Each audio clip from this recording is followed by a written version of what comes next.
જેને પ્રભુના વચન ગમે એને પ્રભુના વચન જેમાં અંકિત થયા છે એવા પ્રત અને પુસ્તકો પણ ગમે.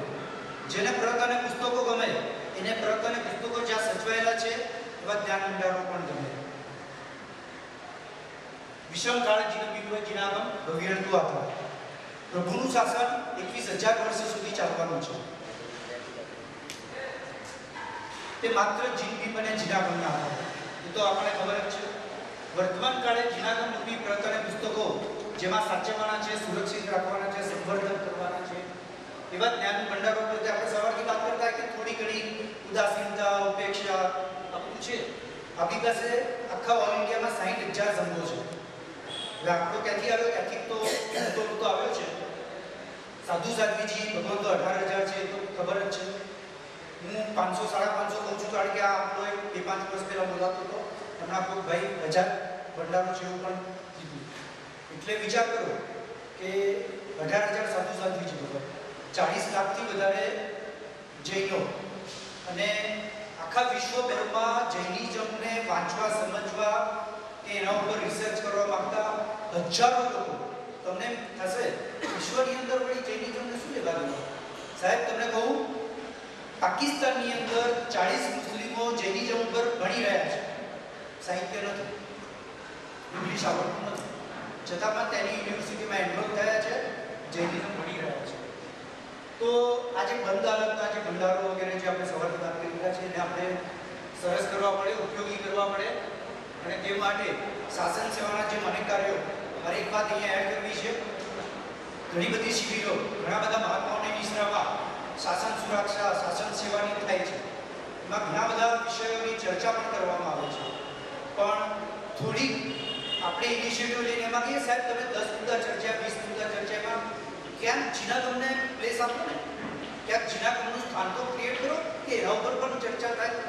શાસન સુરક્ષાના ભલે 100 કામ હશે, આપણે ક્યાં ના પાડીએ છીએ, એ કરવાની પણ ના નથી. પણ એની સાથે આ એક મુદ્દો જો ઉમેરવામાં આવે, હવે તમારા દરેક સંઘની અંદર જ્યાં શાસન સુરક્ષાની વાત થતી હોય ત્યાં જીનાગમના સુરક્ષાની વાત પણ જો તમે ઇન્ટ્રોડ્યુસ કરશો ને તો ઓટોમેટિક આ સાયકલ ચાલુ થઈ જશે. આજે આપણે 100 જણા સમજો અહીંયા બેઠા છે, 100 જણા વાત કરે ને તો 100 સંઘની અંદર આની સુરક્ષાની વાતો ચાલુ થઈ શકશે. તો આમાં એવું છે કે 100 વર્ષથી અધિક જૂના ભંડારોનો જીર્ણોદ્ધાર કરો. તમને ખબર છે કે 100 વર્ષથી વધારે જૂનું કોઈ નિરાશર થાય તો એને શું કહેવામાં આવે? તીર્થ કહેવામાં આવે. આ તો પ્રભુના વચન છે. તો પ્રભુના વચનને તીર્થ કેમ નહીં માનવાનું? તો આજે અમલદરનું અમે કામ કર્યું ને, સવારે આપણે બતાવ્યું પણ ખરા, 50 વર્ષ ચૂકવું હતું. અમે એને તીર્થ માન્યું, 25-50 લાખનો ખર્ચો કર્યો, તીર્થ સમાન બનાવ્યું. તીર્થ સમાન બને તો ફાયદો શું થયો? સાહેબ વધાર્યા 40 થાણા સાથે અને ભરપૂર ઉપયોગ કરે આપણું ચાલકમાં છે નહીં. તો જૂના પ્રાચીન ભંડારોનો ઉદ્ધાર આપણે જ્ઞાન ખાતાની રકમ છે આપણી પાસે. પૂજ્ય ગુરુ ભગવંતોને પણ આપણે હાથ જોડીને વિનંતી કરીએ છીએ કે આપ જેટલા પણ પ્રસંગો કરો, અંજન સવાકા હોય, પ્રતિષ્ઠા હોય, ઉદ્ધાર હોય, છઠ્ઠાની સંત હોય, મુફાત હોય, જે પણ પ્રસંગ કરો, પુષ્કળ એની અંદર દ્રવ્ય ઉપાર્જન થાય છે. તમે લક્ષ્ય રાખો કે ઉદ્ધાર કરાવવા છે તો ઉદ્ધારને સ્વાધ્યાયનું કારણ છે. સ્વાધ્યાયની સાથે સ્વાધ્યાયના તીર્થથી એક નિર્માણ કાં તો જૂનું કરો, કાં તો નવું કરો, કાં તો જૂનાને તમે ઉગાડી લો, કાં તો નવાને કરો. કાવ્ય તમે ભૂમિકામાં છીએ નેક્સ્ટ. એટલે આ બધા કાર્યને પામીને ગુરુ ભગવંતોને નમ્ર નિવેદન કરીએ છીએ કે ગુરુ ભગવંત આ નિમિત્તોને પામીને જો એક ભંડારનું જો જીર્ણોદ્ધાર કરવામાં આવે તો 500,000 જીર્ણોદ્ધાર કરતાં વાર કેટલી થાય? તો આના માટે કંઈ આપણે 800 વર્ષ રાહ જોવાની જરૂર નથી. વર્ષ 2 વર્ષમાં આપણે આ બધા ભંડારનું જીર્ણોદ્ધાર થઈ જવું જોઈએ. એટલા પ્રસંગો થાય છે આપણા જૈન શાસ્ત્રમાં. શુદ્ધ પરંપરાનું પ્રદર્શન. આ જે બેનરો લાગેલા છે સીધા હું જોતો તો બધા ફોટા પાડી ગયેલા. લગભગ બધાને આનું કન્ટેન્ટ ગમ્યું હશે, બરાબર છે? આની પુસ્તિકા નીચે અવેલેબલ છે, લેજો. આવી ઘણી બધી આર્ટ ગેલેરીઓ કે કોન્સેપ્ટ આપણી પાસે છે. તો જે પણ તીર્થ સ્થાનો હોય એની અંદર જે આપણે તીર્થ સાથે કનેક્ટેડ છીએ ત્યાં તમે કહો કે જીન મંદિર બનાવ્યું 100 કરોડનું, ના નથી, કોઈ વિરોધ નથી. તો એની કોઈ ટકાવારી તો નક્કી કરો કે જીન બિંબની સાથે જીનાગમને જોડો. એના માટે ભલે આપણે કંઈ 100 કરોડ થોડી જોઈએ છે, 10 લાખ, 20 લાખ, 1 કરોડ તો વાપરો. તમે જો તીર્થ સાથે ક્યાંક કનેક્ટેડ હશો કે તમે કોઈ નવા તીર્થના નિર્માણમાં જો નિમિત્ત બનતા હશો, તમારે આ કહેવું પડશે કે ત્યાં આગળ જીન જ્યોતિર્લિંગની સાથે જીનાગમનું પણ તમે સ્થાન ક્રિએટ કરો ને કરો. એની આર્ટ બનાવો તો લોકો ખાલી પૂજા કરીને છે ને પછી રૂમમાં એસી રૂમોની વ્યવસ્થા છે, લોકોને પૂજા કરીને જમવું, પછીની શું પ્રવૃત્તિ એની વિચારણા આપણે પ્રબુદ્ધ લોકોએ કરવી જોઈએ. તો અમારું સજેશન છે શ્રાવકો કોઈ અભ્યાસક્રમ, આવા અભ્યાસક્રમો આપણે બનાવીને એના લિસ્ટ, એના બેનર્સ જ્ઞાન મંડળમાં માગેલા હોય. કોઈ પણ વ્યક્તિ એમને પણ દાખલ થાય ને તો એને ખબર નથી મારે શું વાંચવું, એટલા માટે કરીને પણ નથી આવતું. તો એ જો આવે તો તમે you should be able to guide him, તારે શું વાંચવાનું છે. તો એનું લિસ્ટ તમારી પાસે હોવું જોઈએ. અમારી પાસે માંગો લિસ્ટ બનાવો કે બેનર લગાડો કે આવે એને ગાઈડ કરો.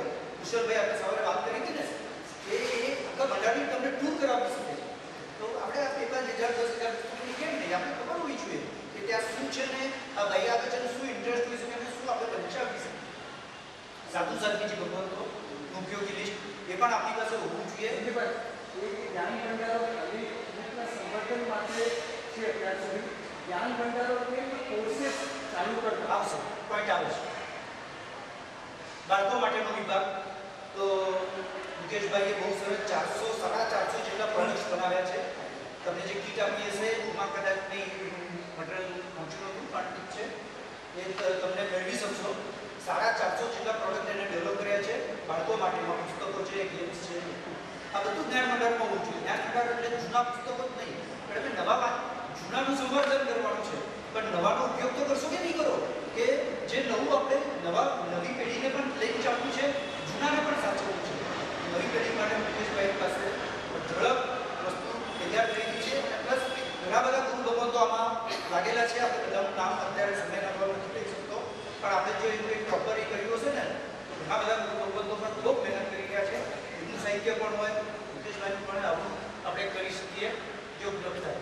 જ્ઞાન ભંડારનો આ એક વિષય એવો છે થોડોક કદાચ ચર્ચાસ્પદ પણ બની શકે કે જ્ઞાન ખાતાની રકમ માત્ર આપણે કબાટો પુસ્તકો માટે વસાવી શકાય તો લાઇબ્રેરીનું શું, એના દાખીના કુરિયરના પૈસાનું શું. તો મેં સાહેબને પણ સજેસ્ટ કર્યું છે અને આજે પણ ભારપૂર્વક વિનંતી કરું છું કે સાહેબ જ્ઞાન ભંડારમાં એક સાધારણ ખાતાનો ભંડાર મુકાવો. સમજો કે હું શ્રાવક તરીકે ગયો છું ને એક પુસ્તક લીધી, મને વાંચી, મને એનાથી પરિણામ થયું, મને 100 રૂપિયા આપવા છે, તો હું ખાલી જ્ઞાન ખાતાને કેમ આપું? હું સાધારણ ખાતાને પણ આપું.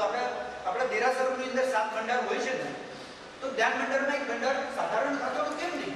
ત્યાં આગળ કદાચ સમજો કે આખા વર્ષમાં 5,000-10,000 રૂપિયા ભેગા થશે ને તો આપણે એના કુરિયર, સ્ટેશનરી આ બધા ખર્ચા નીકળશે. પેઢી પાસે વારંવાર 50 રૂપિયા લેવા જઈએ છે ને તો નથી મળતા, અને નથી મળતા ને માટે આખી ગેરવ્યવસ્થા સર્જાય છે. આપણે પેઢીમાં રોકાઈ શકતા નથી, તો ગમે ત્યારે તમે જાઓ સાધારણના પૈસા નથી. આ સ્ટેન્ડર્ડ જવાબ છે, બરાબર છે. જ્ઞાન ખાતાના આપણે જે વિષયો આપણે વપરાય અને ન વપરાય આપણી ઘણી બધી એમાંથી બહાર ચૂકવી છીએ. એક જ્ઞાન ખાતાનું ભંડાર જો મુકાય અને જો હું એક પુસ્તક વાપરું છું તો 100 રૂપિયા, જો જ્ઞાન ખાતામાં મૂકું તો 100 રૂપિયા સાધારણમાં પણ મૂકીશ, જ્ઞાન ભંડાર દોડવા માંડશે. સેન્ટ્રલાઇઝ બુક સ્ટોર આ પણ એક જે ડિજિટલ બધા ઘણા છે, ફિઝિકલના ઘણી આવશ્યકતા છે. 150, 200, 500 પબ્લિશર હશે, એક પ્લેટફોર્મ પર બધી પુસ્તકો નથી મળતી, તો એ બહુ ટફ પડે છે. બધી પુસ્તકો કોઈ જગ્યાએથી ભૂલી કરવી.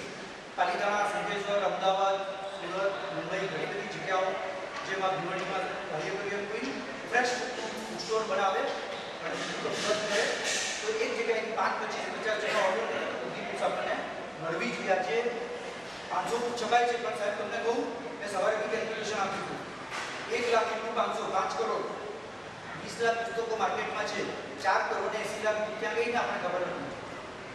તો એક આ તો ક્યાંક ડોલર કંપની 5 વર્ષ થઈ ગયા, સડી ગઈ સાયકલમાં તો ખતમ થઈ ગયું.